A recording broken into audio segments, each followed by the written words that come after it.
8/5/2021 मुरली आहे. आजच्या मुरलीची सार आहे, गोड मुलांनो, स्वतःला विचारा की मी कर्मेंद्रियजित बनले आहे का? कोणतेही कर्मेंद्रिय मला धोका तर देत नाहीत. प्रश्न आहे, कर्मातीत बनण्यासाठी तुम्हा मुलांना स्वतःसोबत कोणती प्रतिज्ञा करायची आहे? उत्तर, स्वतःसोबत प्रतिज्ञा करा की कोणतेही कर्मेंद्रिय कधीच चलायमान म्हणजे चंचल होऊ शकत नाही. मला आपल्या कर्मेंद्रियांना अधीन करायचे आहे. बाबांनी जी श्रीमत दिली आहे त्याला आचरणात आणायची आहे. बाबा म्हणतात, गोड मुलांनो, कर्मातीत बनायचे असेल तर कोणत्याही कर्मेंद्रियद्वारे विकर्म करू नका. माया खूप प्रबळ आहे, डोळे धोकेबाज आहेत, म्हणून स्वतःला सांभाळा. ओम शांती. मुलांनो, आत्मअभिमानी होऊन बसले आहात? स्वतःला विचारायचे आहे. प्रत्येक गोष्ट स्वतःलाच विचारावी लागते ना. बाबा युक्ती सांगतात की स्वतःला विचारा, आत्मअभिमानी होऊन बसले आहात? बाबांची आठवण करता का? कारण तुमची आत्मिक सेना आहे. त्या सेनेमध्ये नेहमी जवानांना भरती करतात. या सेनेमध्ये 14-15 वर्षाचे जवान पण आहेत, तर 90 वर्षाचे वृद्ध पण आहेत आणि लहान मुलं पण आहेत. ही सेना मायाला जिंकण्यासाठी आहे.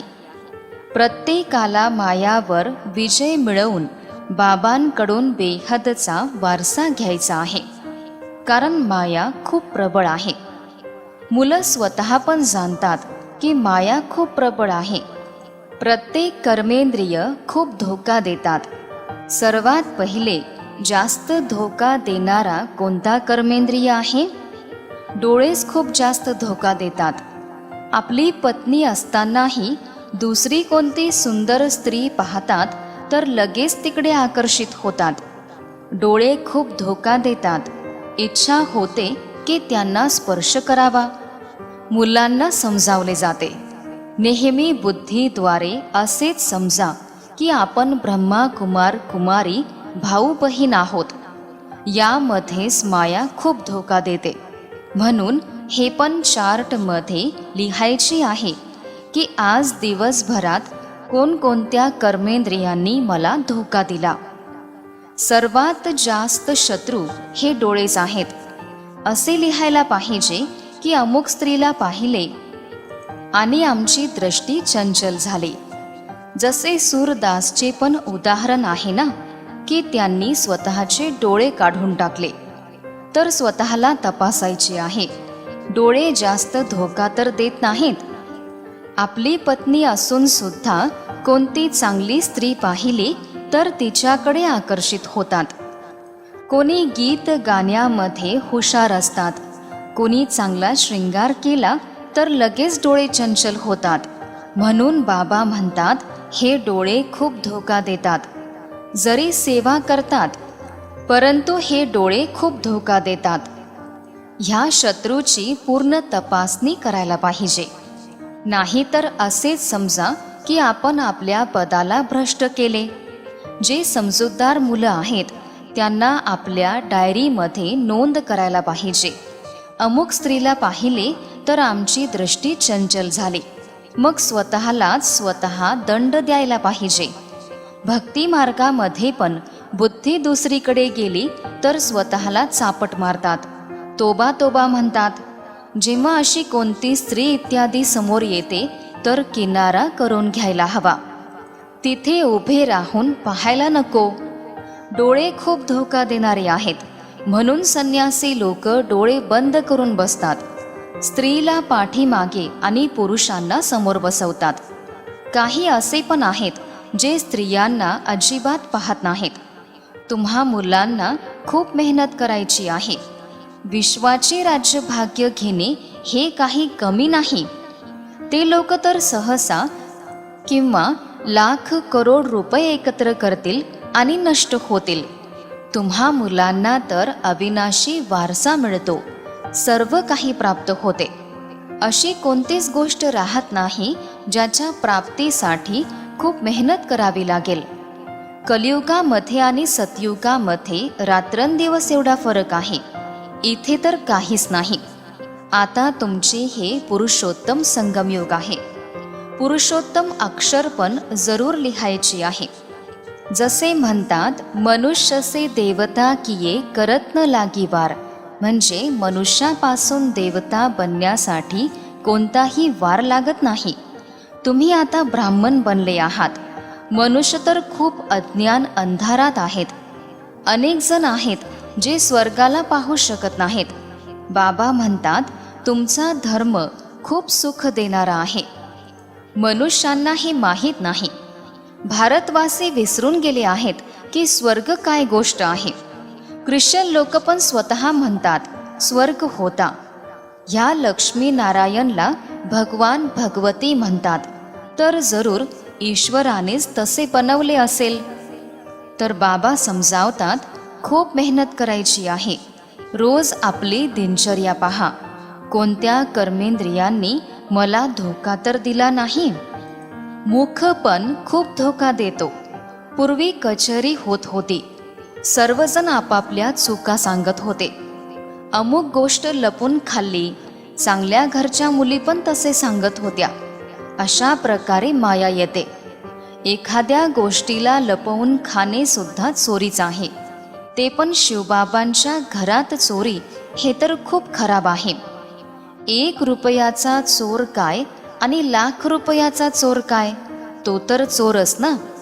माया एकदम नाकाला पकडते. ही खूप खराब सवय आहे. खराब सवय असेल तर आपण काय बनणार? स्वर्गामध्ये जाणे ही कोणती मोठी गोष्ट नाही, परंतु त्यामध्ये चांगले पद मिळवायला हवे. कुठे राजा आणि कुठे प्रजा, बराच फरक आहे.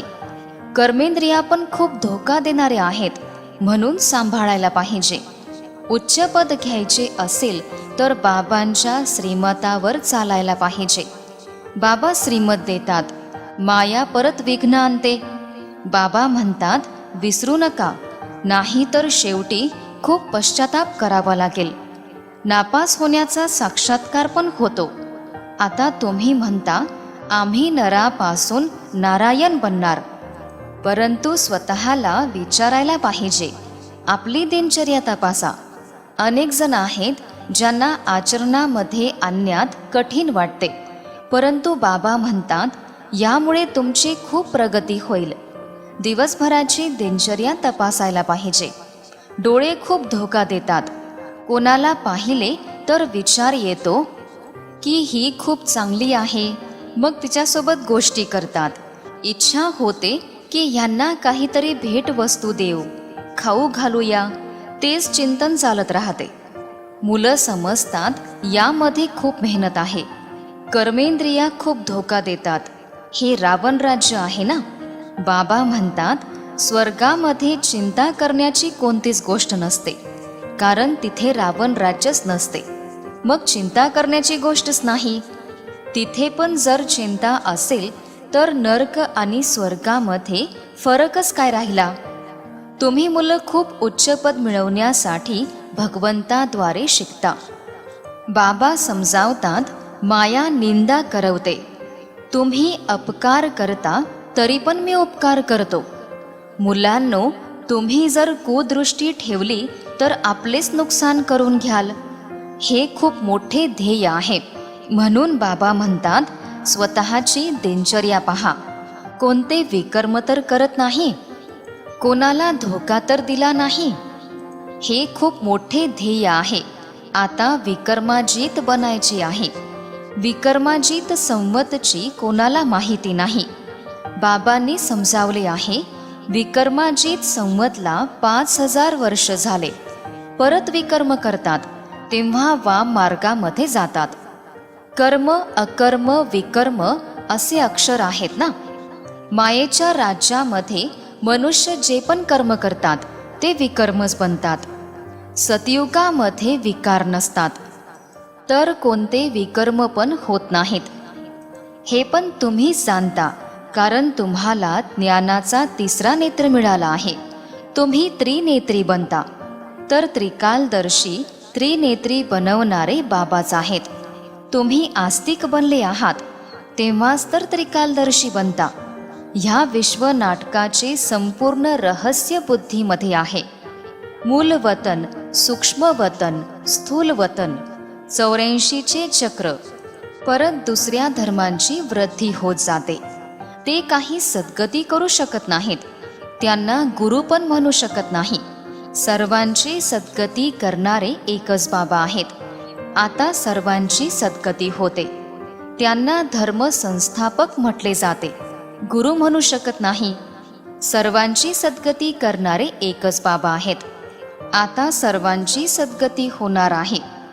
त्यांना धर्मस्थापक म्हणतात, गुरु नाही. धर्मस्थापक धर्मस्थापन करण्यासाठी निमित्त बनतात, बाकी सद्गती करत नाहीत. त्यांची आठवण केल्याने कोणाची सद्गती होऊ शकत नाही. विकर्म विनाश होऊ शकत नाही.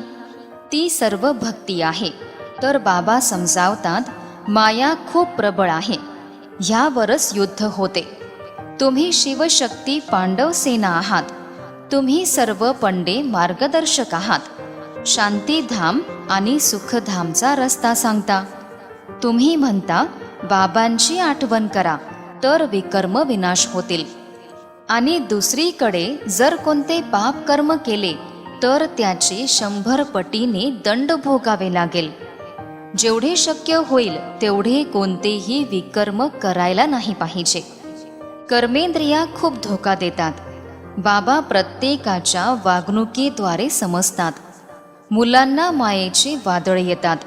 स्त्री पुरुष समजल्याने वादळ येतात.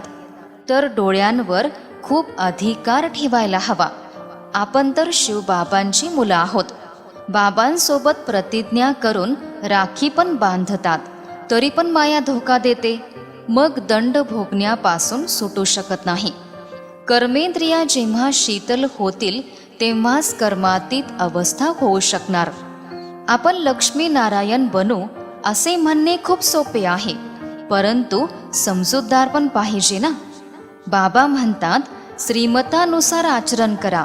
बाबा बाबा असे करत राहा. बाबाद्वारे आपण पूर्ण वारसा घेणार. असे शिक्षक कधीच कुठे मिळणार नाहीत. ह्या सर्व गोष्टींना देवता पण जाणत नाहीत. तर अंतकाळातील धर्माचे कसे जाणू शकतात? ब्रह्मा बाबा म्हणतात, मी काही म्हटले तर समजा की हे शिवबाबाच म्हणतात. असे समजू नका की हे दादा म्हणतात. शिवबाबा म्हणतात, हा तर माझा रथ आहे. हा काय करतो? तुम्हा मुलांना तर राज्य पण मीच देतो. हा रथ देत नाही. हा तर अगदीच गरीब आहे. हा सुद्धा बाबांकडून वारसा घेतो. जसे तुम्ही पुरुषार्थ करता तसेच हा पण करतो. हा पण विद्यार्थी जीवनामध्ये आहे. बाबांनी हा रथ किरायाने घेतला आहे. हा तमोप्रधान आहे. तुम्ही मनुष्यापासून देवता बनण्यासाठी म्हणजे पूज्य बनण्यासाठी शिकता. कोणाच्या भाग्यातच नसेल तर म्हणतात की मला तर संशय आहे, शिवबाबा कसे काय शिकवतील? मला तर काही लक्षात येत नाही. बाबांच्या आठवणीशिवाय विकर्म विनाश होऊ शकत नाही. मग दंड भोगावा लागेल. हे राज्य स्थापन होत आहे. राजांकडे सुद्धा खूप दासदासी असतात. बाबा तर राजपरिवाराच्या संबंधात आले आहेत ना. दासदासी हुंड्यामध्ये देतात. इथेच एवढ्या दासी असतील तर सतयुगामध्ये किती असतील? ही पण राजधानी स्थापन होत आहे. बाबा जाणतात काय काय करतात. प्रत्येकाची दिनचर्या पाहून बाबा सांगू शकतात, ह्यावेळी जर मृत्यू झाला तर कोणते पद मिळू शकेल. कर्मातीत अवस्थेला तर शेवटी क्रमानुसार सर्वच प्राप्त करतील. ही तर कमाई आहे ना. कमाई करण्यामध्येच मनुष्य किती व्यस्त राहतात. जेवण करत असतील तरी फोनवर धंदा इत्यादीच्या गोष्टी करत राहतील. असे मनुष्य तर ज्ञान घेऊ शकत नाही. इथे गरीब साधारणच येतात. सावकार लोक तर म्हणतील वेळच नाही. अरे, फक्त बाबांची आठवण करा तर विकर्म विनाश होतील. मग बाबा गोड मुलांना सारखे समजावतात. प्रत्येकाला संदेश द्या. परत असे कोणी म्हणू शकणार नाही की आम्हाला माहीत नाही की शिवबाबा आले आहेत. बस दिवसभर बाबा बाबा म्हणत राहा. काही मुली खूप आठवण करत राहतात. शिवबाबा म्हटल्यानेच काही मुलींना प्रेमाची अश्रू येतात. कधी जाऊन बाबांना भेटू. बाबांना पाहिले नाही तर भेटण्यासाठी तडफत राहतात. आणि ज्यांनी पाहिले आहे ते परत मानत नाहीत. त्या मुलींना दूर बसून अश्रू येत राहतात. ब्रह्माचा पण अनेकांना साक्षात्कार होत राहतो. पुढे चालून अनेकांना साक्षात्कार होईल. मनुष्याला मृत्यूच्या वेळी येऊन म्हणतात ना की ईश्वराची आठवण करा. तुम्ही पण शिवबाबांची आठवण करा.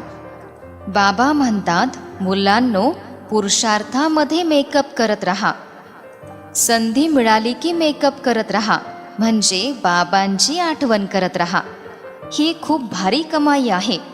काही जण तर असे आहेत जे कितीही समजावून सांगा तरी सुद्धा बुद्धीमध्ये बसत नाही. बाबा म्हणतात, असे बनायचे नाही. स्वतःचे कल्याण करा. बाबांच्या श्रीमतावर चाला. तुम्हाला बाबा पुरुषांमध्ये उत्तम बनवतात. हे मुख्य ध्येय आहे. बाबा सेवा करण्यासाठी खूप युक्ती सांगत राहतात. संदेश तर सर्वांना द्यायचा आहे, जेणेकरून सर्व समजतील की हे तर सत्य बोलतात. या युद्धाद्वारेच खास भारत आणि संपूर्ण विश्वामध्ये सुख शांती होईल. अशी पत्रकं सर्व भाषांमध्ये छापावे लागतील. भारत खूप मोठा आहे. प्रत्येकाला माहिती व्हायला हवी. असे कोणी म्हणणार नाही की आम्हाला माहितीच झाली नाही. तुम्ही म्हणणार, अरे, विमानाद्वारे पण पत्रकं वाटली, पेपरमध्ये पण दिले, तरी तुम्ही जागे झाले नाही.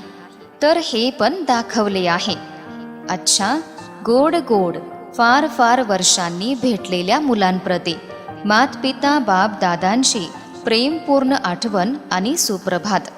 आत्मिक पित्याचा आत्मिक मुलांना नमस्ते. आत्मिक मुलांचाही आत्मिक पित्यांना नमस्ते. धारणेसाठी मुख्य सारांश आहे. पहिला सारांश, स्वतःमध्ये ज्या पण खराब गोष्टी आहेत त्यांना तपासून काढून टाकण्यासाठी मेहनत करायची आहे. आपली सत्य दिनचर्या लिहायची आहे. बाबांच्या श्रीमतावर चालायचे आहे. दुसरा सारांश, असे कोणतेही काम करायचे नाही ज्याद्वारे बाबांचे नाव बदनाम होईल. आपल्या प्रगतीचे विचार करायचे आहेत. जरा पण कुठे कुदृष्टी ठेवायची नाही. आजचे वरदान आहे, देह अभिमानाच्या त्यागाद्वारे श्रेष्ठ भाग्य बनवणारे सर्व सिद्धी स्वरूप भव. विस्तार आहे, देह अभिमानाचा त्याग केल्याने म्हणजे देही अभिमानी बनल्याने बाबांसोबत सर्व संबंधांचा, सर्व शक्तींचा अनुभव होतो. हा अनुभवच संगमयुगातील सर्वश्रेष्ठ भाग्य आहे. विधात्याद्वारे मिळालेल्या या विधीचा वापर केल्याने वृद्धी पण होईल आणि सर्व सिद्धी पण प्राप्त होतील.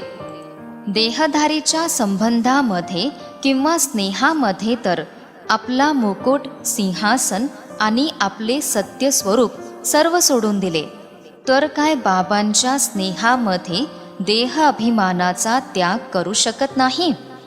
ह्या एका त्यागामुळेच सर्व भाग्य प्राप्त होते.